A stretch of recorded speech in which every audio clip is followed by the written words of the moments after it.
It is alleged that ESPN tried to lure Sean McVay away from the Los Angeles Rams to be the Monday Night Football color commentator. And that was obviously coming fresh off of the Jason Witten, Booger McFarland experience that they had, where they were trying to find a new booth. They went after Peyton Manning numerous times. They went after Tony Romo numerous times. They went after everybody under the sun. My name, I guess, was up there on the internet and with other people, but never really in the conversations for the actual job. And once I realized that, I kind of stepped away and started thinking about the booth, because I grew up watching Monday Night Football. I think everybody did. Monday Night Wars, Monday Night Football. Monday nights were the best night of television in my childhood. I mean, it wasn't even a question. You had a mini Super Bowl every week on Monday night, and then you had Raw and you had Nitro. I mean, it was just Monday nights throughout my entire childhood and life, basically, were the night to watch television. And you think back to those magical moments with Madden and everybody, and even Gruden, when he was in there, he's entertaining as hell. Monday Night Football was the place to be. So whenever the last couple of years have happened, and granted, the games haven't always been great, although that Rams-Chiefs game is still talked about as going to go down as one of the greatest games of all time. You see what's happening over there, and for whatever reason, it didn't work, right? For whether it was chemistry or ability or whatever, for whatever reason, it has not worked here for the last couple of years. And it's almost become the laughing stock, right, of football, I would say. So everybody knew that ESPN, and by the way, same people are in charge that have made those decisions at ESPN. So once that all became known by me and I knew that there was no chance, I legitimately became like, okay, let's get it right then, because I would like to watch Monday Night Football and enjoy the hell out of it. So when they were pursuing Peyton, I didn't think Peyton was ever going to take it. But I thought Peyton would be great at it. Right? And the only reason why I didn't think Peyton would take it is because that's 4 hours on an open microphone for Peyton Manning. And although Peyton Manning is genius and knows football better than any human eye have ever seen, 4 hours on an open mic, there's a lot of fill in that thing too. And does Peyton want to give away stories that or anything like that on my, you know what I mean? Or hurt his image at all? You know? Like anything. And Peyton, by the way, Peyton wants to get in a movie right now. He could be a lead. Peyton wants to do anything. He could do whatever. So Monday Night Football could potentially only, I don't think, elevate Peyton. I think, if anything, it keeps it the same or goes down. But I thought Peyton would have been great. I just didn't think he was ever going to do it. Anybody that knew Peyton, I think, was assuming Peyton's not going to do that. Then Tony Romo. I'm like, hey, if they can get Tony Romo on Monday night, I'm here for it. I've enjoyed Tony. I enjoyed it because he seemed like he enjoyed football, which is kind of what Kyle talked about, how a lot of the commentators, they're so just like this. It's like, do you even enjoy what you were talking about right now? Let's get a little energy here. You're trying to set the environment for people watching it. Because you are setting the environment. That's what commentators are doing. You are setting the environment for the game that is happening right now. If it's time to lay off and let the crowd do it, the crowd's doing it. If you need to tell the story a different way, tell it. But the people, you are watching the game with millions and millions of people, and they're expecting you to inform them, enlighten them, entertain them, and ultimately, at the end of the day, give them the best show you could possibly give. So I was like kind of taking, like, all right, I hope this happens, I hope this happens, I hope this happens. And when the Sean McVay rumor came out yesterday, I believe, I got a lot of tweets from people that were like, oh, they've literally tried to hire everybody but Pat McAfee, right? Like, I got a lot of tweets, and I appreciate those people. And I want to let you guys know that have been following along and watch the show, hey, we're going to war in 9 days, and I am going to need you for the next week or so, because I am getting slaughtered on the internet by the wrestling community, and I would like my internet to be a little bit more enjoyable than what it has been. So I don't want to say I'm rallying the troops, but hey, we go to war in 9 days. Let's go ahead and do that. Let's go. But whenever, a lot of people were like, oh, fuck ESPN for doing this or whatever. I heard about Sean McVay potentially becoming the Monday Night Football months ago, and immediately upon hearing it, I was like, that would be awesome for Monday Night Football. And even after watching Hard Knocks, that reaffirms my initial reaction even more so. He talks fast.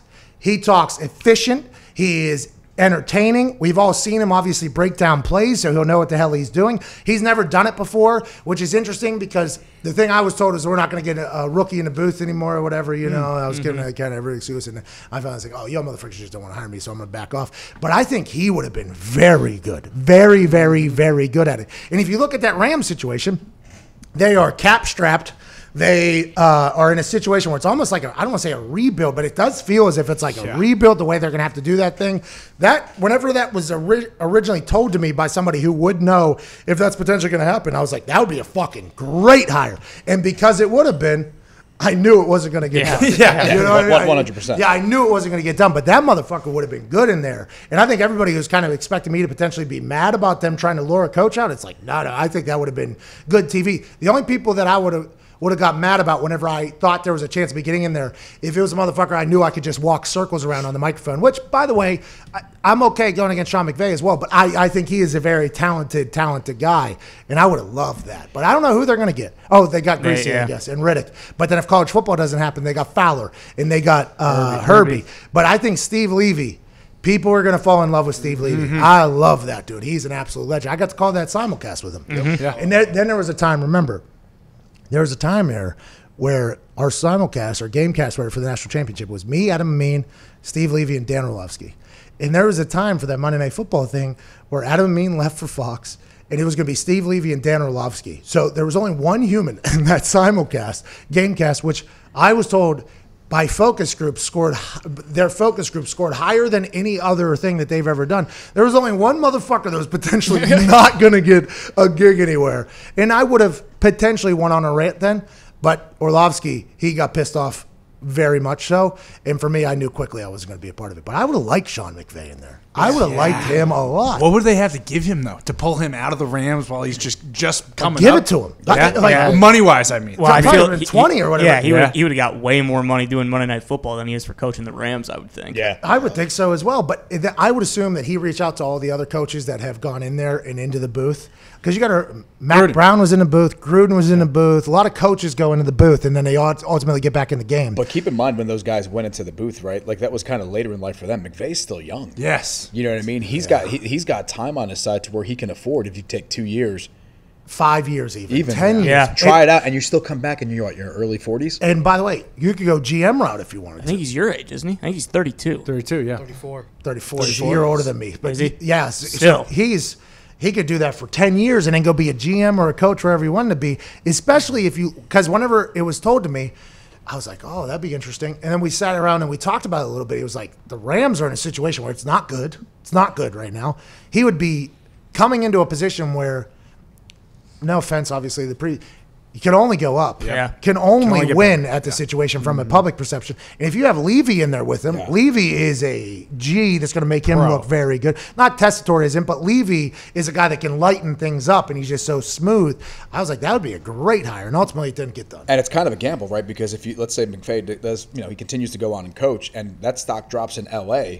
You know what I mean? Like, why are you going to put a losing coach in the booth on Monday Night Football? He could get in, I think, if he wanted to at any time, he could get in the booth strictly because of that interview he did with Sims. His recall and everything. Every play he's ever had. And Hard Knocks, by the way, is only going to up that dude's For stock. sure. Yeah. For sure. I bet you there was a lot of TV people hoping that the Rams stink. It does, but you're only as good as what you did yesterday. Yeah, but I think the TV people are hoping that the Rams potentially stink because the narrative will be for the next couple of years, unless they go out and go 7-9 or which is possible. Which is completely possible for the next 3 years. McVay, boy wonder, genius. That's that's the narrative about him. Because I said that the other day about them building the outdoor facility, and everybody started attacking me. They're like, anything this motherfucker does, they say he's a boy genius. The guy got stone colded by Bill Belichick in the Super Bowl, and last year they weren't good. And I was like, okay, I agree. The guy's 32 years old, coach. So can we fucking relax a little bit? Fucking Belichick. And it's Tom Brady also, and I'm not gonna say Goff didn't deserve that. Well, he kind of did. He missed Cooks by, he was 3 or 4 seconds too late. Oh, he had that Jimmy G situation there. Yeah. Well, not even that, because Jimmy G was a little fart. Brandon Cooks was wide open in the end zone for about 5 seconds before he finally threw the ball. That's gonna happen. I love it. I love the guy. Good for him. By the way, I think people called that the most boring Super Bowl in the history of Super Bowl. Not me. Yeah, they did. Not me. That was awesome. Remember every play, just like Sean McVay.